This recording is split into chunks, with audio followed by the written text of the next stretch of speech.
Hello friends, welcome to Janas recipes. இன்றைக்கி நம்ம சேனலில் பார்க்க போகிறது ரசம் ரெசிபி தாங்க. ஒரு பெர்ஃபெக்டான ரசம் எப்படி வைக்கணும் அப்படிங்கிறத பற்றி தான் பார்க்க போகிறோம். பிகினர்ஸ்க்கு ரொம்ப ரொம்ப யூஸ்ஃபுல்லாக இருக்கும். ரசம் தானே, டெய்லி இதை தானே வச்சிட்ருக்கோம் அப்படின்னு சொல்லி நினைக்காதீங்க. ஒரு பெர்ஃபெக்டான ரசம் எந்த ஸ்டேஜில் ஆஃப் பண்ணணும், எந்தெந்த மாதிரி இன்க்ரீடியண்ட்லாம் சேர்க்கணும், எப்படிலாம் செஞ்சால் வாசம் மனமாக டேஸ்ட்டாக இருக்கும் அப்படிங்கிறத பற்றி ஃபுல் டீட்டெயில் பார்க்கலாம். ஓகே ஃப்ரெண்ட்ஸ், இந்த ரசம் ரெசிபி பார்க்குறதுக்கு முன்னாடி நம்ம சேனல் ஜனாஸ் ரெசிபியை புதுசாக பார்க்கக்கூடியவங்க சப்ஸ்கிரைப் பண்ணிவிட்டு கூடவே வரக்கூடிய பெல் பட்டனை மறக்காமல் கிளிக் பண்ணிக்கோங்க ஃப்ரெண்ட்ஸ். இப்போ வாங்க செய்ய ஆரம்பிக்கலாம். ஃபஸ்ட்டு ஒரு மிக்ஸி ஜாரை எடுத்துக்கோங்க. அதில் 1 டீஸ்பூன் அளவுக்கு மிளகு சேர்த்துக்கோங்க. இன்றைக்கி நான் செய்கிற ரசம் 3 பேருக்கு தகுந்த மாதிரி. 1 டீஸ்பூன் மிளகுக்கு 2 டீஸ்பூன் அளவுக்கு ஜீரகம் எடுத்துக்கோங்க.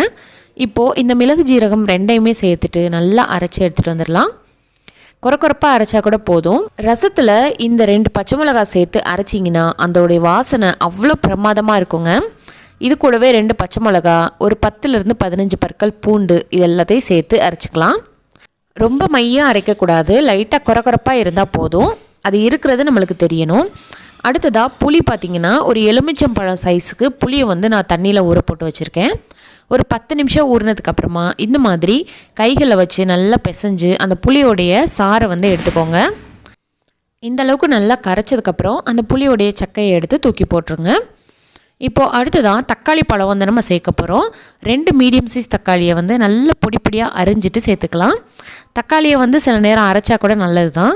ஆனால் கைகளில் வச்சு பிசையும் போது அதோடைய சாறு அந்த புளி தண்ணி கூடவே நல்லா இறங்கிரும். இப்போது தக்காளியையும் அந்த புளியையும் சேர்த்து நல்லா கரைச்சி வச்சாச்சு. இப்போ அடுத்ததாக ரசம் தாளிக்கிறதுக்கு ஒரு சட்டி வச்சுருக்கேன். சட்டியில் நல்லா 3 ஸ்பூன் ஆயில் ஊற்றிருக்கேன். 1 டீஸ்பூன் கடுகு உளுத்தம் பருப்பு போட்டு நல்லா பொரிய விட்டுருங்க. இது கூட ஸ்பெஷலாக ஒரு மீடியம் சைஸ் வெங்காயத்தை நல்லா பொடிப்பொடியாக நறுக்கிட்டு சேர்த்துக்கோங்க. ரசத்தில் வெங்காயத்தை சேர்த்து வதக்கும் போது அதோடைய ஃப்ளேவர் இன்னும் அதிகமாக இருக்கும்.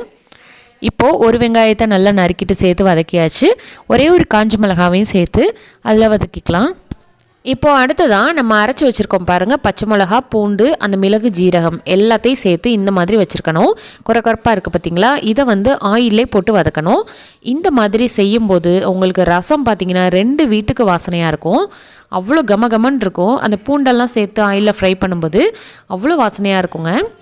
இப்போது இதோடைய பச்சை ஸ்மெல் எல்லாமே போகிறது அளவுக்கு நல்லா வதக்கிக்கலாம்.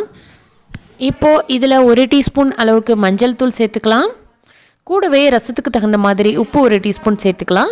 இது கூடவே பெருங்காயத்தூளும் ஒரு சிட்டிகை சேர்த்துக்கோங்க. இப்போ இது எல்லாத்தையும் சேர்த்து நல்லா வதக்கிக்கிட்டே இருக்கலாம்.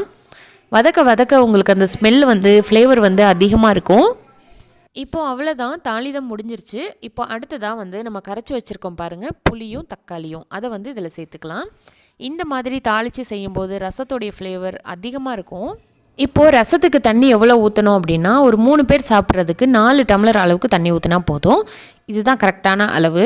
இப்போது இந்த ஸ்டேஜில் தான் கருவேப்பிலையும் கொத்தமல்லியும் நல்லா நறுக்கிட்டு சேர்க்கணும். ஃபஸ்ட்டே நம்ம சேர்க்குறத விட இந்த மாதிரி கொதி வர்றதுக்கு முன்னாடி சேர்த்தா அதோடைய ஃப்ளேவரும் சூப்பராக இருக்கும். இப்போ ரசத்தில் ரொம்ப ரொம்ப முக்கியமான பாயிண்ட் என்னென்னா, ரசம் கொதிக்கக்கூடாதுங்க. கொதி வரக்கூடாது. லைட்டாக அங்கங்கே அப்படியே லைட்டாக கொதிக்க ஆரம்பிக்கும். அப்படியே நுர பொங்கிக்கிட்டு வரும். எல்லா பக்கமும் நுர பொங்கின உடனே ரசத்தை ஆஃப் பண்ணிடணும். கொதிக்க விட்டுட்டிங்க அப்படின்னா ரசம் ஒரு மாதிரி கடுத்து போன மாதிரி ஆகிடும். இப்போ பாருங்கள், லைட்டாக கொதி ஆரம்பிக்குது. நான் இப்போ அடுப்பு ஆஃப் பண்ணிட்டேன். முக்கியமான டிப்ஸே ரசத்தில் இது தான். கொதி வராமல் அந்த நுர கூட்டும் போதே ஆஃப் பண்ணிக்கணும். இதே மாதிரி பக்குவத்தில் நீங்கள் ரசம் வச்சிங்கன்னா உங்களுடைய ரசம் பர்ஃபெக்டாக இருக்கும். 100% புளிப்பு, உப்பு, அதே மாதிரி இந்த பூண்டோடைய ஃப்ளேவர், அந்த புளியோடைய ஃப்ளேவர் எல்லாமே கரெக்டாக ஈக்குவலாக இருக்கும். ஓகே ஃப்ரெண்ட்ஸ், இதே மாதிரி செஞ்சு பார்த்துட்டு எப்படி வந்துச்சுன்னு சொல்லுங்கள். இந்த ரெசிபி பிடிச்சிருந்துச்சுன்னா லைக் பண்ணிவிட்டு ஷேர் பண்ணுங்கள். தேங்க்யூ.